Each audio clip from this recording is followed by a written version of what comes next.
Hey, I got a great interview for you in this video. I interview Rich Gilbreath of SHTF and go.com.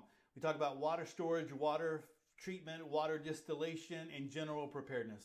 Hey, before we get to the interview, if you'll like our video and also subscribe, that way you'll be notified next time we come out with a great video. All right, so let's go ahead and get to that interview. Hey, Rich, thanks so much for joining us on this interview today. I'm glad you're here with us. Well, thank you, Todd. I appreciate the offer. So, great.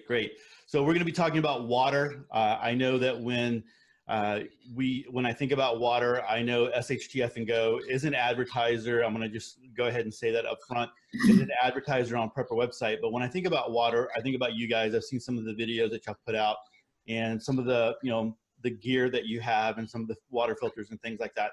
So I wanted to bring you on to talk a little bit about water because it's so important. So before we get started talking about some specifics, can you tell us a little bit about yourself and how it relates to preparedness and how you got involved with SHTF and Go? Sure. Yeah. Well, I'm an outdoors person. I've been that my entire life. I've hiked and backpacked and camped around the world, actually. And about 20 years ago or so, I needed a way to purify water on a campsite in northern Wisconsin. So I started doing some research and developed a little system that turned into all my buddies wanted them, all the hunting cabins, and we started building them for just friends and family. And here we are 20 years later, we build, 2 patented water distiller systems that can operate off grid. And, so yeah, we do a lot of humanitarian work as well. So we have systems that go overseas for missionary groups and church groups that are needing to purify water where they're at. So that's awesome, man. That's great. So so I'll just kind of go off a little bit here. When dealing with those missionaries and stuff like that, what kind of feedback have you received from them? Because I mean, a lot of people know that I'm involved with ministry. And so that's always one of the things that, that interests me. Sure. Yeah, well, the biggest problem with getting your people overseas is keeping them healthy, So listeria, E. coli, coliform are typical bacterial, contaminations that's in, either well water or surface water. So being able to handle those and, you get infected with a bad strain of listeria, not only can you die, but you can't drink enough water, if you know what I mean. So yeah, just getting those systems in the hands of people, and it's a portable system that they could build when they're over there. And typically, most of the groups that we work with, they order on a biannual or annual basis to take over there with every group that goes, So it works out really well.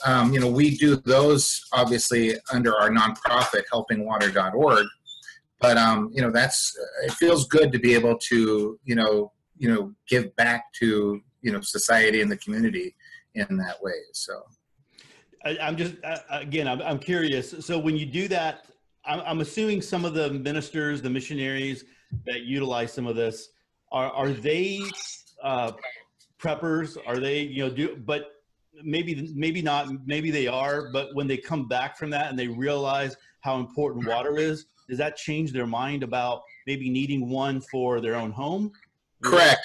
Yes, definitely. Yeah, we have a lot of repeat business on the domestic side because of going overseas and seeing what these systems can do. Our most popular system that we sell is our Gravistill. I don't know if you're familiar with it, but it's a water distiller that can operate non-electrically. So you could run it on a wood stove, a gas fire, anything.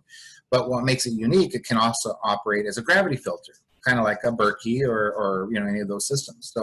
So those typically get purchased upon arrival back in the States from missionary groups once they see the power of clean water, of going from non to clean water, basically. So there's nothing like experience to be able to tell you, hey, I need something like this if it's bad.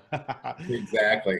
All right, well, let's go ahead and let's move into bringing it back, I guess, to everyday people that are maybe not going to missionary work or doing missionary work and stuff like that. So water is so important to us, yet the only source that most people have is only coming from the tap. And so is that a problem? And if that is that a problem, why? And I'm not even talking about disaster scenarios. I'm not talking about emergency. I'm just talking about right now, if I was thirsty and all I had was my tap, I go turn it on and grab a drink of water. Is that an issue right now? Well, yes, and is the short answer.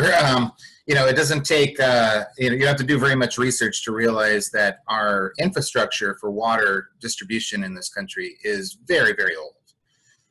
Not only is it old, but I mean, you go from, a 100-year-old system that ties into, the water plant or the water towers in your local area. If you're in an urban area, you're going to see these water towers sticking around. Well, those are very old. I mean, most people can remember them always being there. So just think about how old the laterals that water comes to your home in. Then, once it gets to your house, if you live in an old home, you more than likely have leaded pipes on the laterals coming up. And modern homes have plastic pipe, which, they say is safer, but that's not, that's not a natural occurring compound, when you start talking about, BPAs and PVCs, which are plastic, basically it's a resin that they use to make plastics. That's been around since the 50s, but that stuff is not designed, we weren't designed to absorb that type of, product. So I worry about that stuff. So I don't drink water out of the tap. We're well here, and our property up north, we're completely off grid. We actually drink water out of the river. We pump it from the river. But, so we purify everything. Our water distiller and our gravity systems are the only means that we use for drinking water. Great. And that's something that I thought about, the lines coming from, from the water treatment plants, from all that kind of stuff. I mean, I don't see, and I'm out in the suburbs of Houston, I don't see a lot of work out there on new pipes being anything like that, man.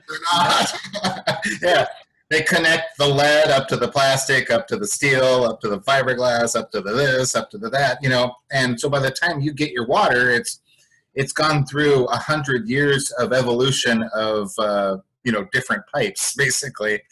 I don't know. I know up here, I mean, Wisconsin was founded in 1858, I think, or 1861. So there's still stuff around from then. So it's pretty crazy. Especially down in Milwaukee, some of the older parts. But they didn't know back then. They didn't even have means of knowing what was making you sick back then. And we're drinking water out of that technology. So. Yeah, we need to, obviously update our infrastructure that way. I wonder about big cities like, let's say, New York, and I mean, I don't know, man, having a little earthquake and having some other kind of failures, right? And those people would be sunk, I just think about that and how important it is to have a way to purify water. Correct. Well, it is the most important thing your body needs. 3 days is the limit to you living without water, in a regular circumstance. So other than shelter in Wisconsin, well, we know you can freeze in the matter of minutes if I were to run outside at certain times of the year. But other than shelter, I mean, water is the most important. I could live personally. I've got a little bit of weight on me. I could live for 30 days without eating. I wouldn't want to, but I could do it if I needed to. But water, you definitely have to have. So as we were talking about water filters, is if I go to my refrigerator right now, I can get water from my refrigerator. Is that water filter in there? Is that enough? Well, it may be. We don't know what your water has in it, if anything. So, most people will go down and have their wells checked every year, here locally. We do have listeria and E. coli problems when we flood. Now we're up on a hill, so we don't have to usually worry about that. But people that rely on city water, you're trusting that somebody is, didn't open the wrong gate valve or do this or that. Who knows? Right. You have no way of knowing. Now, typical refrigerator filter is usually an ion exchange filter. It's just to soften the water. Sometimes they might have active carbon in it. You'll just have to look at your specific model to see what actual compounds are in it. There may be compounds in it that add contaminants to the water but remove something else. There's a lot of aluminum used in water filters. So, but so I would say typically a refrigerator water filter isn't going to filter out pathogens. That's not what it's designed for. It's to make the water taste good, which is softening usually, and that's ion exchange resin is what they typically use in those things. So that's not going to handle any type of bacterial or anything. So is there one place that you know of that we could possibly go if we had a refrigerator and we wanted to check to see what kind of filter we had, or what kind of what people are saying out there? Or is it just kind of, you just need to do your own research on your own refrigerator? Yeah. Each refrigerator has, there's a couple hundred different types of filters that attach to refrigerators. So yeah, we haven't even researched, we just look at the bulk of them and see what they're made out of. But you have to understand that, a refrigerator filter needs water pressure. In an emergency, you won't have that. So power goes out, pumps stop, water tower is empty, and gravity doesn't pump water uphill, obviously. So that's why you need to have some kind of a storage system, typically, if you're going to stay in a home, or some kind of purification system that operates independently of electricity. So that's a good transition. Let's go ahead and talk about that. So what are some ways that preppers, or anybody who is preparedness minded, self-reliant minded, ways that they can treat water? So, and I always talk about having multiple ways. I mean, you come into my home, I'm going to have multiple ways to be able to do this, just in case one of them fails. But what are some ways out there that you would recommend as being kind of that water expert for preppers to be able to treat their water and have safe water for their family to drink? All right. Well, the most simple is boiling. So in South Carolina, I know after the hurricanes 2 years ago now, they issued a statewide boil warning. So that's the simplest way to kill pathogens. Now that doesn't do anything for any of the other chemicals. You're not going to boil lead off of your water. So that handles the immediate threat of having a pathogen, borne illness from water. Second way is bleach. Bleach, sodium hydrochloride, if I said that right, is the best way to do it. Now, I don't like drinking chlorinated or bleach water, but that would definitely make it safe. 6 drops of bleach per gallon of water. Now, I'm of a different mindset. There's a lot of people out there that have articles about storing water and maintaining it and doing all that. Water doesn't expire. H2O is H2O is H2O. So, yeah, it can get contaminated, but with a proper treatment at time of use, using bleach or using a water filter system, you can purify it as needed. So I don't add bleach to our water storage. I don't, add any chlorine or anything to any of our water storage. And we have a couple thousand gallons that are available. Plus, we have we're a little different. We have a manual and a DC powered pump, so we can run our well off of solar panels or any of that stuff. So it's a little different system than what most people have. But if you're storing, just putting a little bit of bleach in it at the time of use, and you're more than within safety ranges for pathogens. So okay, so we talked about boiling. We talked about using bleach. What are some other ways that you would recommend that preppers have that they make sure that they have enough water? Sure. Okay. Well, in the event that you don't, those are systems that you can do very simply. The gravity water filter systems, using a ceramic filter to, you're basically mechanically separating pathogens from the water. So those are the systems that we actually build. We also build the water distiller systems. Now those need energy. So as an example, most electric water distillers consume 700 watts to 1,000 watts of energy per hour. With our system, it can run on electricity, gas, propane, wood. So it doesn't really matter, the source of water that you're going to be using for the distiller. Another method is UV sterilization. Now, there are some good systems out there, and there are some systems that just don't put out the wattage you need to actually effectively kill pathogens. So you just got to be careful about what you're doing with that. We have a system called the Gravity Well Ultra that actually has a UV in it, but we're also relying 99.99% on that ceramic filter to do its work. So it's basically just a safeguard for the filter. But so those are basic ways. Now, the only problem with storing water, is that in a major disaster where you had to evacuate, you're not going to load that 55-gallon drum. Not at all. Yeah. And when you set it up and you fill it up, you're not going to be moving. You're not going to move it. So make sure it's where you want it to be. At 8 pounds per gallon, it adds up quick. So having a way to portably take your water with you via a water filtration system or sterilization purifier, that's obviously something that you need to have if you're going to have to leave your property in an emergency. So, the whole bug out scenario and all that stuff, you definitely need to have something that's portable.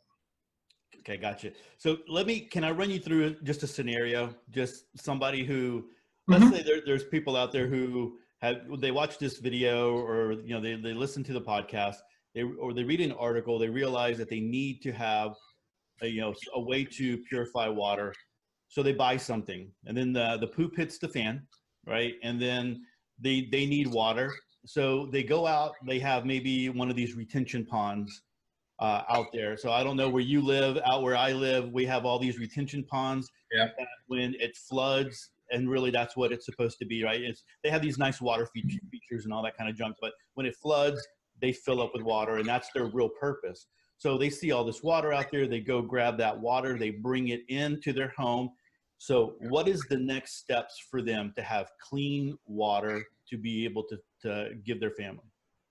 All right. Well, if they were to use surface water, which there is no source of surface water on the planet that isn't contaminated today. Okay, so you must assume that the water is contaminated. We're not the pioneers from 150, 200 years ago that have immune systems that can handle cryptosporidium and different things that they got accustomed to it. It was basically an immunity issue. So today you have to minimally boil the water, okay, and then treat it perhaps with a couple drops of bleach. I wouldn't want to do that. I wouldn't want to drink surface water because of all the petroleum products, the runoff, the roads, the asphalt, all that stuff. So I would go to the next step of using a carbon black ceramic filter and a gravity system. So those absorb the most, petroleum, pesticides, lead, all those things are remediated at a 90 to 95% rate.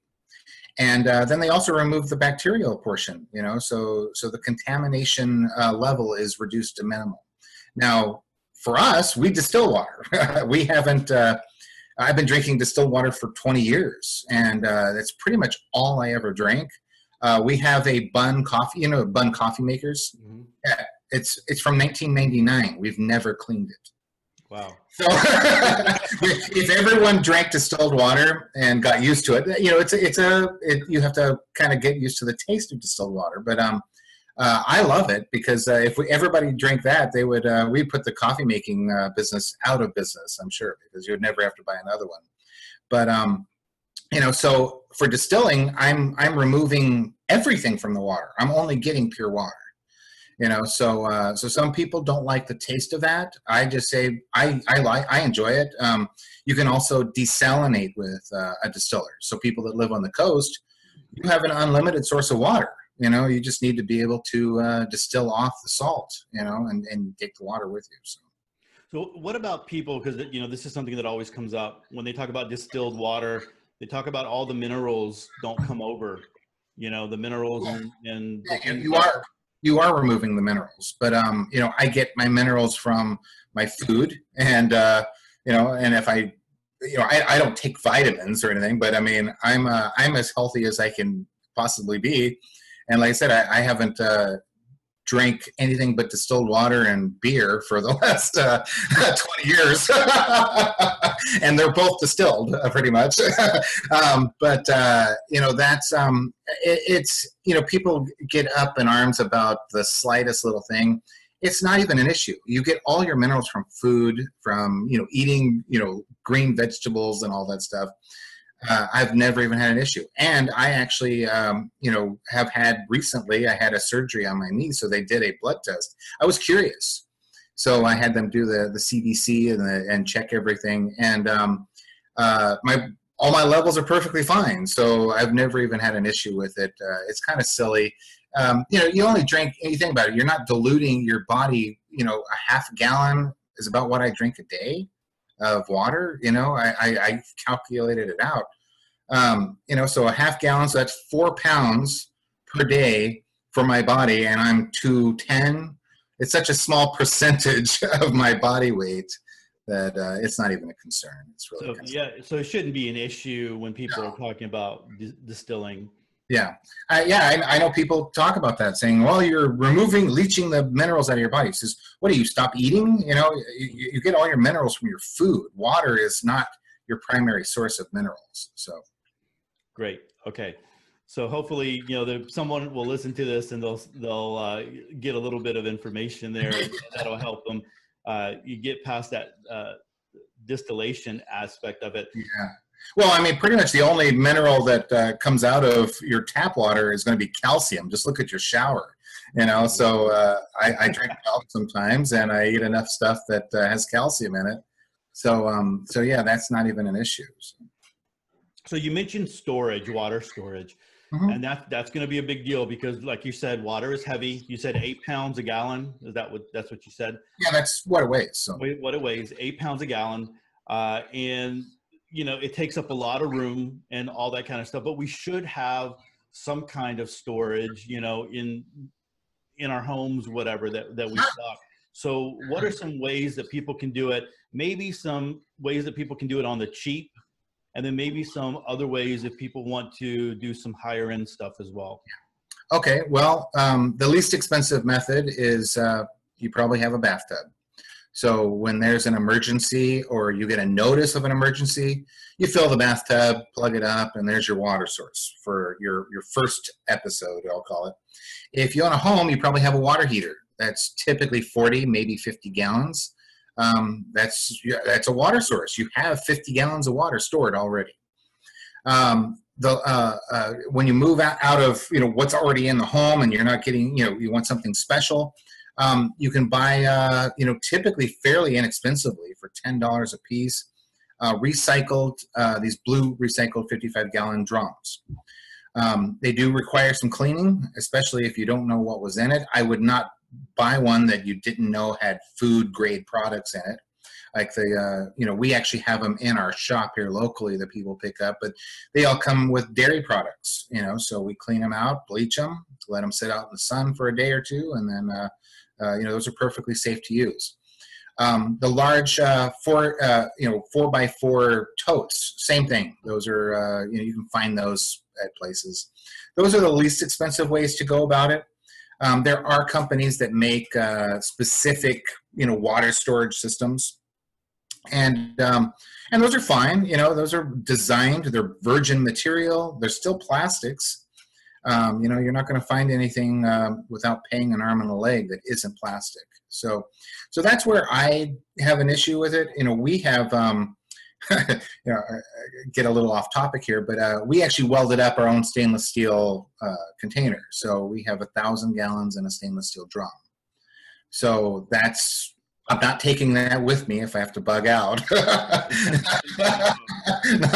if it was empty, right? Yeah, even if it's empty, it still weighs 800 pounds. So but that's our backup. But I don't need that simply because I can pump water out of my well manually or with the solar panels. So yeah, you have to look at everybody's situation is going to be unique. If you live in an apartment, you may have to get just a couple, 5-gallon buckets and fill them with water, and fill your bathtub in an emergency. If you have a home, then you have a little more, leeway to do with, some custom things, basically. So you just have to look at your situation and figure out what's important to you. If you're a younger family and you've put into place an emergency plan with your family members that you're all meeting at grandpa's house, as an example, in the event of an emergency.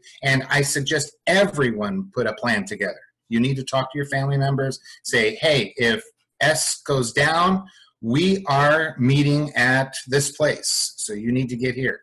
Well, why would you store water, a 55-gallon drum, at your place?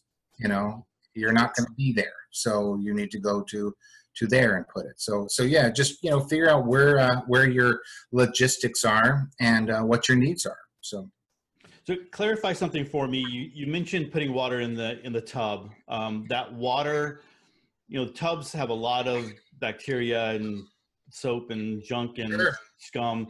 Are you talking about using that for drinking water, or is that going to be more for, flushing the toilets and stuff like that? Well, it could be either. If you have a water filter system, I will drink right out of a bathtub. I'll drink right out of a toilet, So, it all depends on what you're going to be using it for. If you're cooking with water, yeah, you could use it out of there. I try to keep my tub clean. I don't want to have to use the emergency water right after my brother came over and took a bath. Well, I guess if you kept it in perspective, it's probably still cleaner than if you went out to one of those retention ponds or you grabbed water from, that would need to be pre-filtered and all that kind of stuff. Correct. But yeah, so that's one of those things. Do you recommend a water bob? Have you ever? A water bob is, for those that are listening, it's just this big old piece of plastic that you fill up in the tub. Yeah, in the tub. Those are great. I don't see any problem with that. That actually gives you a barrier to the tub. Yeah. But those are typically made out of plastics, and hey, in the short term, I'll drink water out of anything, out of your boot. If I was in an emergency and I was really thirsty, but to purposely put water into a plastic that's not a BPA free, perhaps, or who knows what it is. Maybe it is. I don't know. If it is a BPA free plastic, you're probably pretty safe. Yeah. Well, you're bringing up a couple of things here. Like I imagine that there's going to be people, if we ever get into a situation where the poop hits the fan, that they're going to be drinking water. They're going to be so thirsty that they're going to be drinking water from all kinds of places. And I don't know if you've seen some of the scenes from Venezuela right now, where they are grabbing water from sewers. And I mean, people are lined up just to grab that water. People are thirsty, and that is just absolutely nuts, right? And so eventually, I believe you could get so thirsty that you're willing to risk something like that to have a drink of water. So one of the things I hear you saying is you just got to plan. You got to have some options when you're thinking about your family and making sure that they are safe and they have drinking water, in the future. Yeah. I mean, water is the number one after shelter, we'll call it. I mean, I say water is number one. Most of the country, you're in Houston. You're not going to walk outside and freeze to death in 5 minutes in the middle of winter. Right. Up here in the frozen tundra, being able to stay warm enough to stay alive is a problem in the winter. But You know, so we're a little more conscious about planning. You know, we had a power outage here for 4 days in 2017, and it was kind of a test. You know, we were excited about it. All the neighbors were freaking out. You know, but you know, because we were able to actually do some of our real world testing on our stuff and our plans and our preparedness and everything. So. You know, so that's, you know, people just have to put a plan together, you know, talk to your family members, say, hey, you're in charge of this. We're going to take care of this. And, you know, because, you know, everybody needs needs their family in a small community. If you're alone, you know, a single person and you're going to run out in the woods with your backpack, you know, more power to you. That's great. I think those are fun. You know, I've done it around the world, actually, backpack. So it's, you know, most people are going to have a family that they're trying to be, you know, keep care of and keep safe.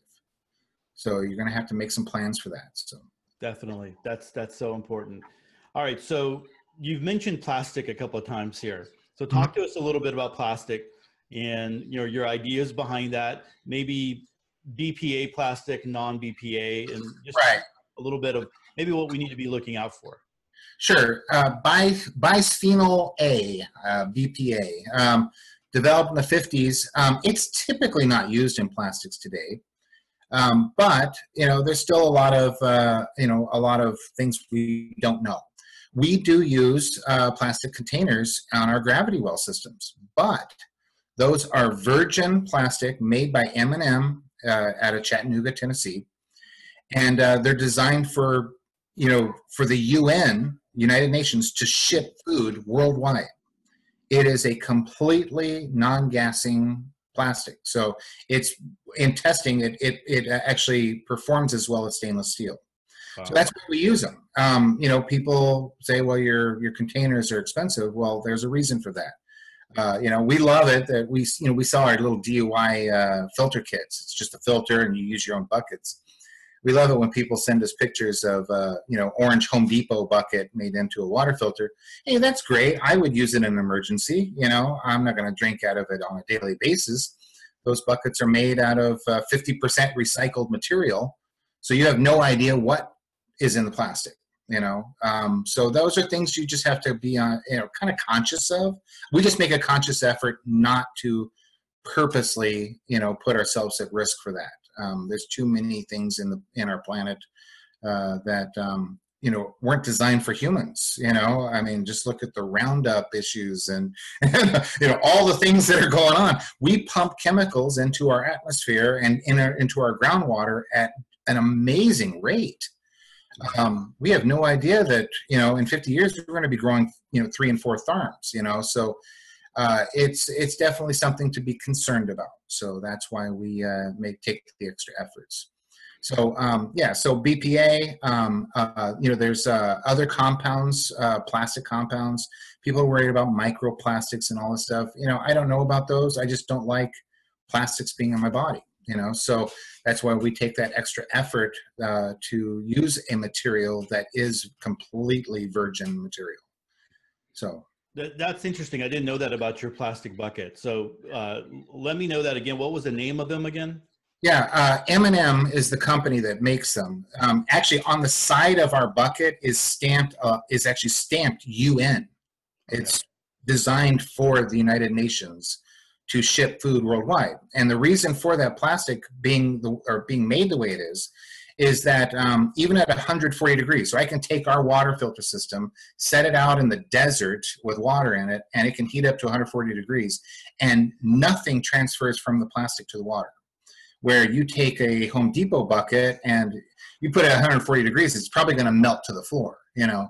So it's just a completely different material. You know, a lot of other companies use the same materials. I know a lot of water filter companies use that same type of material. So it's not made the way plastics used to be made, is basically the bottom line. It's a safer type of plastic. Water bottles are typically made out of that now, BPA-free water bottles. So yeah, so that's what we try to do is, you know, stick with things that we know today have been proven to be safe, and not worry about things that might be safe at some point. I mean, new products come out, and we test our stuff. We don't release anything. We have new products that we're releasing in the next couple of years, but we test them for a couple of years before we even put them out on the market. Just to make sure that everything works according to plan. So, gotcha. All right. Well, Rich, there's going to be people new to preparedness that are going to listen to this and watch it and all that good stuff. And they're listening to everything that you say, right? So new preppers or new people to preparedness, what would you recommend if they needed to get set up? They wanted to get set up with, water filter, or they wanted to get set up with having water for their family. What would you recommend for a brand new prepper right now? Well, like I said, first of all, make a list. There are some prepper checklists or emergency checklists. We have one on our website. I think you have them on your site as well.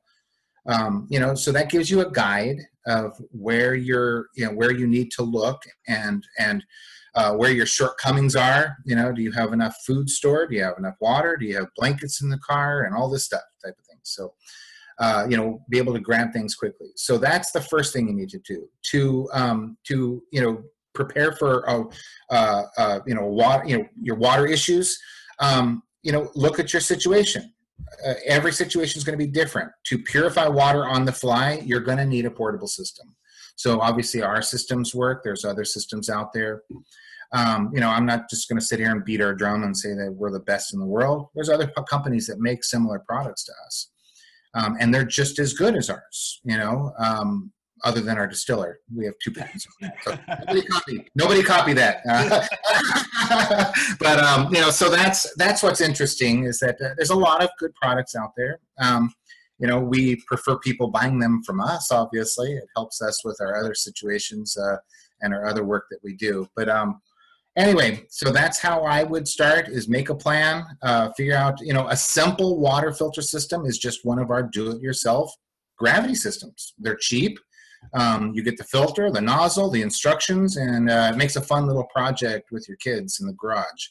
You need 2 drill bits, and you can make yourself a water filter fairly easily. So, awesome. Are there any other pieces of information that you think are very important for preppers to know when it comes around the whole water, issue? Maybe something that you've always wanted to say. You read an article, you watch a video, you listen to a podcast, something that you've always wanted other preppers to know that just never really gets out there. Boy, that's a big question. There's always things, you're listening to someone, I'm like, man, hit it from this point of view, or talk about it from this. And so, I mean, you could think about that one for a little bit, I guess. I was gonna say now I need to sound profound, right? Come up with take us to the mountain and all that kind of stuff. Right? But are there any other things as you're thinking about that? Any other things that preppers can do to make good decisions around their water? Things that you would say, man, this needs to happen. Make sure. I mean, I know we talked about a plan. All that kind of stuff, but just, anything else that you want to add there? Well, the thing that I guess, you and I might look at life a little differently. We have families that we're trying to take care of.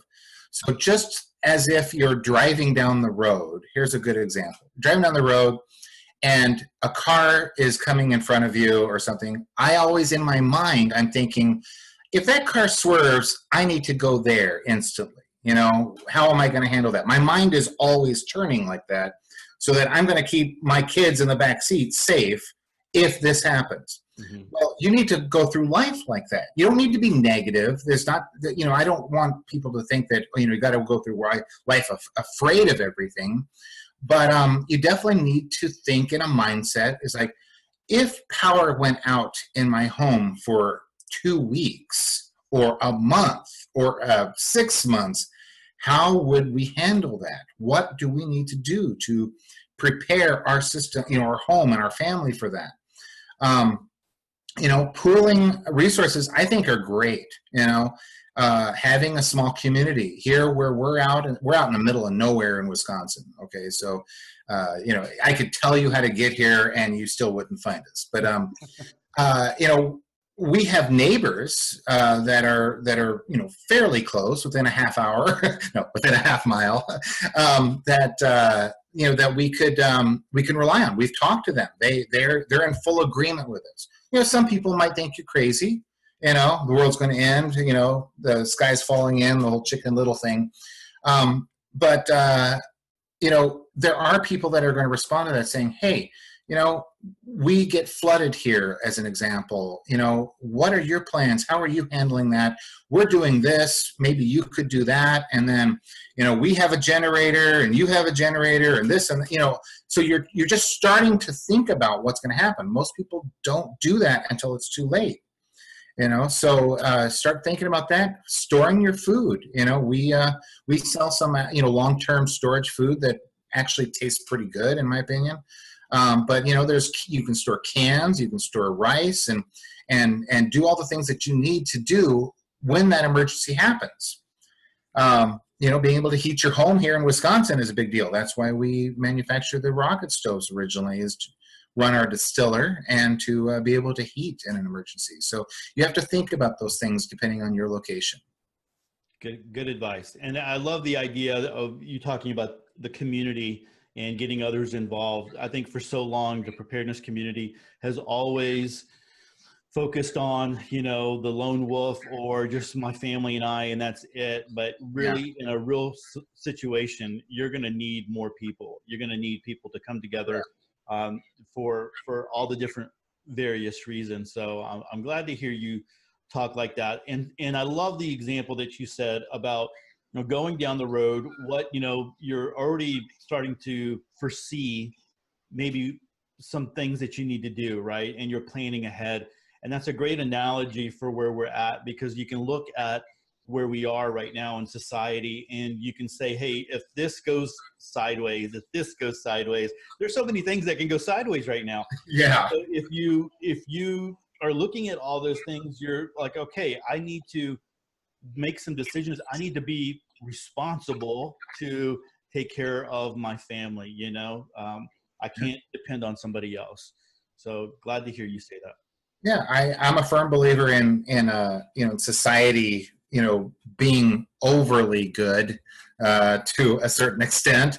There's always going to be bad actors, and I know firearms are, a heavy theme in the prepping community and everything. And hey, we're an FFL dealer. Actually, we sell guns. I love shooting guns. I love hunting. But that's not the first thing I think of in prepping. Being able to defend my family, sure. But my neighbor will defend my family as well. I know that because he and I have worked out, a deal that we're going to help each other. So having that is definitely a good thing to start working on. Is just having your family get together, having a little chat. It doesn't have to be all doom and gloom and the end of the world is coming and kumbaya stuff. So you need to really just think about, okay, if this happens, this is what we need to do. Good, awesome. So if people wanted to connect with you and learn more about what you have, in your business, SHTF and Go, where can they go? Tell us what you have available for other people wanting to learn more. Sure. Well, our website is probably the first place, and a lot of people laugh at it, including our bank tellers. SHTF and Go. So that's Stuff Hits the Fan, ANDGO.com. That's our main site. Our sister site is helpingwater.org. That's associated with our nonprofit work that we do and our missionary work overseas. So those are the two areas. We do have a lot of videos on our YouTube channel about our products. We've taken a lot of them down over the years because the products have changed and things have been moving on. We're a small manufacturer in Burlington. We only employ 7 people, and we make a lot of fun little projects and products. So But going to the YouTube, you just search SHTF and go. It's all one word. And we pop up on Google and all that stuff, so you can search it there as well. But that's your site is a lot of information on yours, so definitely start there as well. And then if you want local information about emergency preparedness, contact your local municipalities. They actually do have a plan, believe it or not. Here in Burlington, Wisconsin, we actually helped develop our local action plan for emergencies. We worked with them on that. So yeah, there's a lot of cities and townships that have a plan in place. They'll be able to give you some information about what you need to do, minimally. Then you can go from there. If you want to be called a prepper, then you're going to have to work on it. There's a lot of stuff that you need to prepare for, a little different emergencies and disasters, and yes, even end of the world perhaps. But yeah, so that's where I would start. Is just start with those that information and move from there. So if someone does purchase, let's say, a water filter from you or any of the other gear, do y'all provide support? Do y'all have that available? Oh, definitely. Yeah, we're in the shop typically from 8 to 6, Monday through Friday, usually on the weekends as well. Somebody's always answering. Our welding shop runs, 16 hours a day. We barely keep up with stove production now. So we, I don't know if we never even talked about that, but we make rocket stoves, super high efficient, emergency heating stoves and stuff like that. But yeah, we make those in Burlington as well as all the water filter systems. So. All right. So there's a lot of stuff. I'm just going to recommend everyone just to go over to shtfandgo.com and go look at all the different things that they have there, not just water filters and stuff like that, but all the other stuff, the rocket stoves and things to make preparedness just a little bit easier. And of course, I'm going to link to it in the description. Okay. And you can link to it. I mean, people can click on it right away, but also on Prepper website, there's always the link there as well. So, all right, Rich. Hey, man, I appreciate you so much coming and being a part of this interview and sharing with us some of your ideas on water filtration and just preparedness. And we really do appreciate it. Well, thank you, Todd. I enjoyed it. So, all right. Have a wonderful day. All right, man. God bless. God bless you.